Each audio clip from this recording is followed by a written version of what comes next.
I wasn't going to do this because I thought it might be boring, but someone might find it interesting.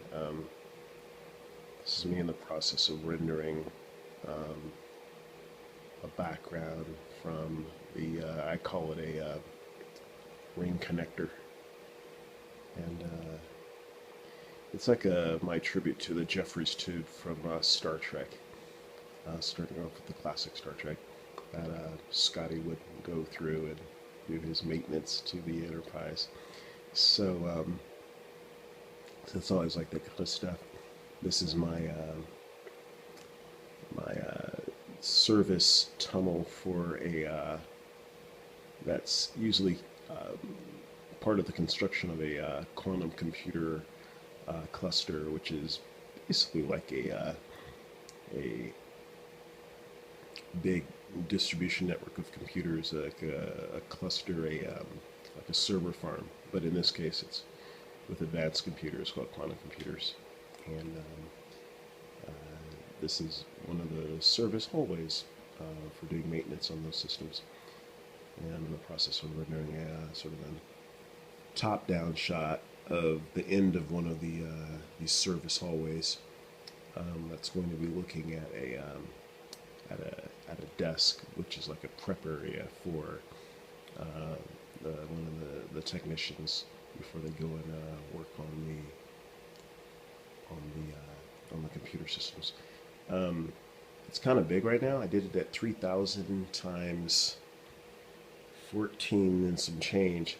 So what you're seeing is sort of like a close-up because I haven't zoomed out yet. But I set it for a 2-hour render.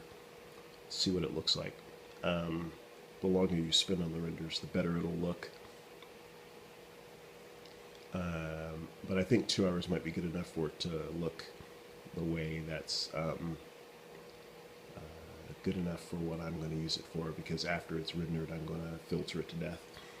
And but it's cool. But it's good to know that my computer models will render at providing I have enough geometry, they'll render at photoreal. And I'm all about geometry, not textures. I say if you have the right, I mean, because in real life, let's still use computer terms, it's the geometry that creates texture. It's not a picture. It's color. I mean, because if you turn off the lights and you run across the surface, you're still going to have, well, a texture. You're a little bit able to feel the texture. You can't feel color. So I'm all into the actual geometry, building that up so that when the light hits it, it's responding to something that's real. And yep. So while my models, some of them might be a little heavy, I wouldn't trade it for anything else. All right, so that's about it. Ooh, get something to eat. Let's see if we can zoom out. Hold on. Let's see. I'm going to zoom in a little bit more. Let's see. I'm going to zoom out a little bit so you can kind of see. There it is. So, like I said, that's when it's rendering right now. So, as it renders, the dottiness of it will disappear. How I like the lights, I mean, I'm a fan of the dappled light, the Impressionist. So the lighting system is sort of outside of this area, and it's like almost like a bioluminescent haze that floats all around and then comes through. So it's almost like sunlight. I thought that'd be pretty cool, even in real life, you get something like that, and you can even change according to your mood. But it is like being outside among trees. There's another view of it. That's before it was sent to the actual render part of this program that I'm using. So that's how that looks right there. And then that's sort of like the layout program, and then this right here is the actual render program. In this case, I'm using Maxwell. It's pretty good, actually. I like how you can decide exactly how long you want to spend on it. Because if it comes out sucking, it's your fault, basically, you know. Well, you only spent 2 hours on it. Yeah. or an hour. Versus, oh, hey, I let this thing render for 8 hours and it totally blows. You can kind of see what you're getting on it, so you know, hey, maybe a half hour is good enough. You know, depends on what it is. I've used it before. I just started using it again. It's actually pretty good. I think it's a pretty good program. Below right here, it's doing an update to kind of like what it's working on and how much time is left. So it's doing, but like I said, I told it to do it at like 2 hours, and I just started a few minutes ago. Right now, it's saying that there's 1 hour and 53 minutes left.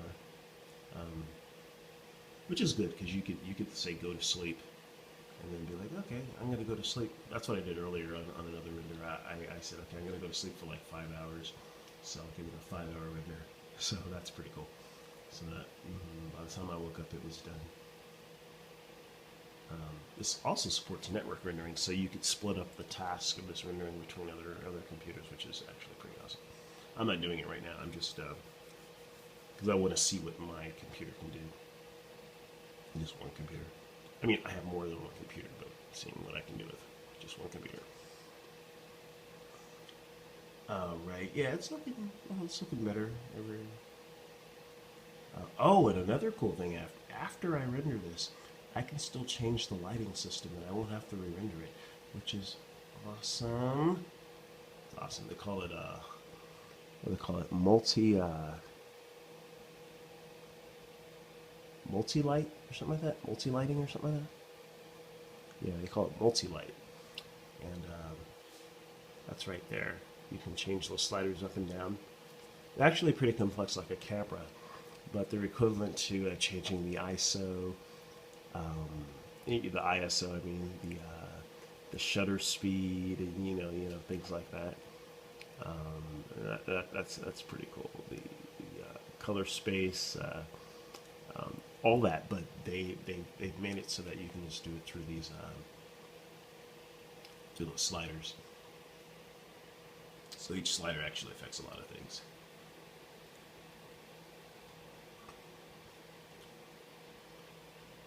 So if I sound a little congested, because I am. I have bad flu.